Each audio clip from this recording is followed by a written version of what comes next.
let's go into the highlight of your application, of your resume or curriculum vitae. So that would be the skills and competency. It is where employers are very particular into. This is where they look into. So when it comes to the skills and competency, this is actually answering the question, why should I hire you? What can you contribute to the organization? So it is all written on this particular portion of your resume. So what are the skills and competency that you can write in here? So you you can see in your module that I have presented to you different skills that you can write in here. So employers are actually looking for the top 5 skills, some of which are leadership skills, communication, technical, interpersonal, and multitasking skills. So for these particular skills, it doesn't mean that I have presented it to you. These are the things that you will write into your resume. If you possess the skills, these particular skills, go ahead, write it on your resume. But if you do not have this skill, please do not write your this particular skills. Because, di ba mamaya ilagay mo, leadership skill. And then you were asked, how did you manifest this particular skill? Eh, hindi ka nag-officer. Wala kang group organization man lang na sinalihan. So, it will be verified by your employer. That's why when it comes to the skill, you have to be honest. Ano ba talaga? You have to look into yourself. What are the skills that I have that I can contribute to the organization? So that is for leadership skill. Communication skill, it's your ability to talk, to write, and to express yourself. That is to communicate with other people, both oral and written. Then technical skills, it's your ability when it comes to the use of computers, operating machines, all of those. And then we also have interpersonal skills, the way you deal with other people. And then last is the multitasking skills. So it's the ability to do 2 or more jobs at the same time. So for this one, for these different skills, these are just the basic skills which employers are looking for. You can include more skills. You have to look into yourself. You have to analyze yourself. What is my strength as an individual? Where am I good at? So you have to make yourself stand out. Because, everyone will write communication, everyone will write interpersonal. So, what can make you stand out? So, you have to look into yourself. So, if you just copied your resume online or from your classmate, what makes you different from her? So, do you think you will be hired? Definitely not. Because if there are more than one applicant and there is only one vacant position and there are two same competency, of course, it will be very difficult for the employer to look for a standout because they are the same. So how can you make yourself stand out? That is actually can only be answered by you. And you can answer that by meditating, reflecting into and analyzing yourself. It starts with uh, knowing yourself. Where are you good at? What are your strengths as an individual? You know what? When I was doing my resume, actually, I did my resume college already prior to graduating from college. So you are blessed that you already have this one as early as senior high school. So when I did my resume, I am very serious about it. I know that if the thing that I will do today will affect my future because these are the things that I can use when I become professional. So I take it seriously. I really look into myself. Dom, where are you good at? And then I listed some of the skills that I believe I have. And then after doing the draft, I realized something that I have a lot of strength. But will this strength be contributed to the organization? So if not, you eliminate. So you have to really draft and not just look into the internet.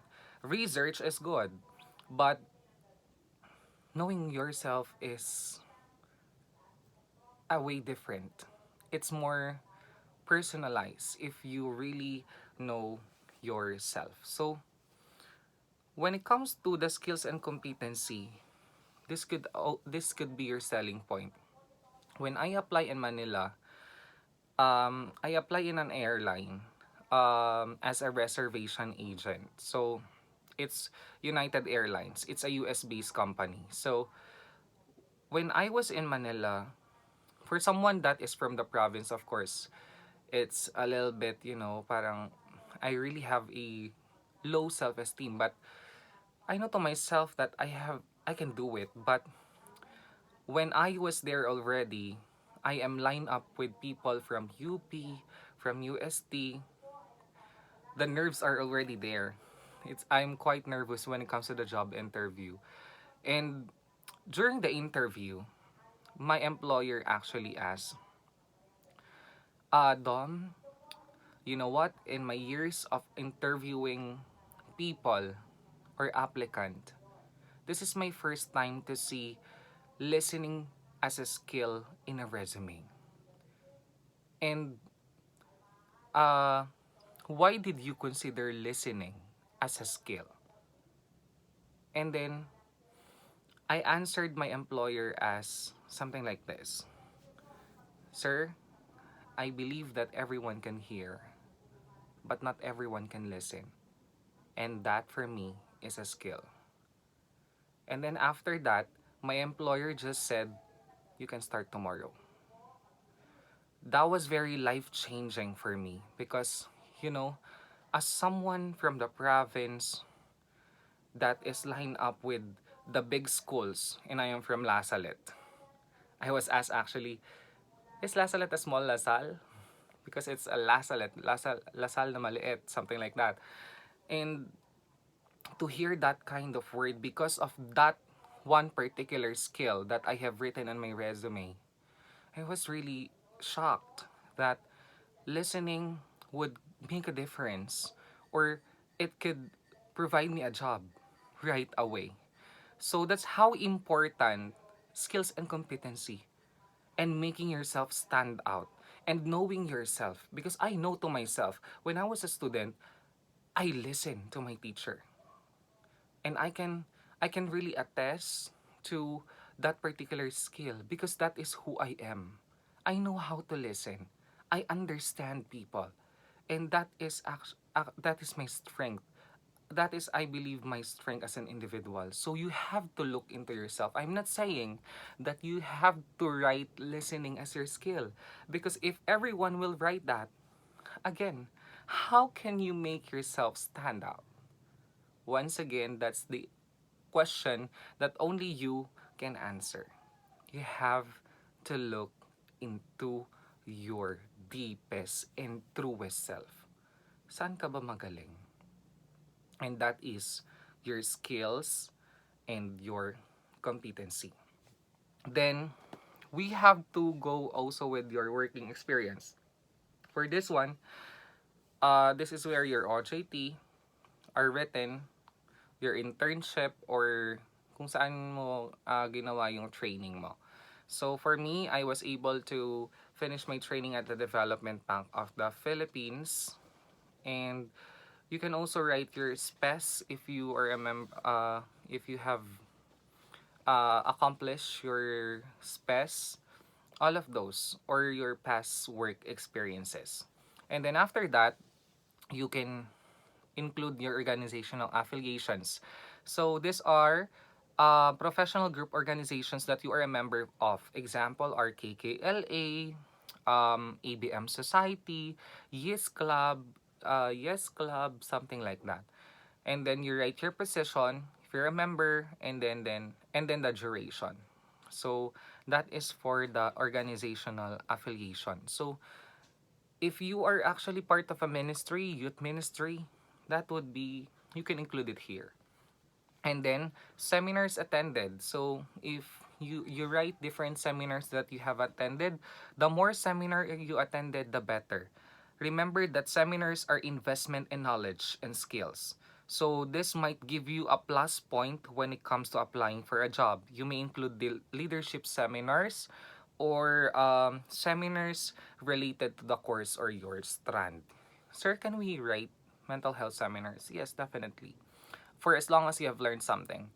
You can also write Microsoft seminars or something that you invested in skills. So something like that. So, and the last part of the resume is the character references. So for your character references, it includes people who will strengthen your job application and testify to your character as a person. It must include people from different sectors such as your school, your community, your church, your barangay. So all of those. So avoid putting relatives when it comes to your character references. So you avoid personal interest. So that is for character references. So pwedeng teacher mo, favorite teacher mo, na sa tingin mo would promote would, what do you call this, would help you when it comes to your job application. So you can write me as your one of your character reference. There's no problem with that. And also you can write your supervisor when it comes to to your OJT. You can write your pastor, your kagawad, for as long as it is from three different sector, at least three, when it comes to your character reference. And then the last part is to testify that the information are true and correct to the best of your ability. Then again, your name, then signature. Once again, do not forget to write your signature. That is very much important. You have to remember that resume is not just a resume. This is an evolution of passion throughout the years of diligent work on the way for you to become an expert. So, your resume says a lot about you. It determines whether you will be called in for an interview or not. So, that's how crucial your resume is. So, again, take it seriously. This is not for me, this is for you.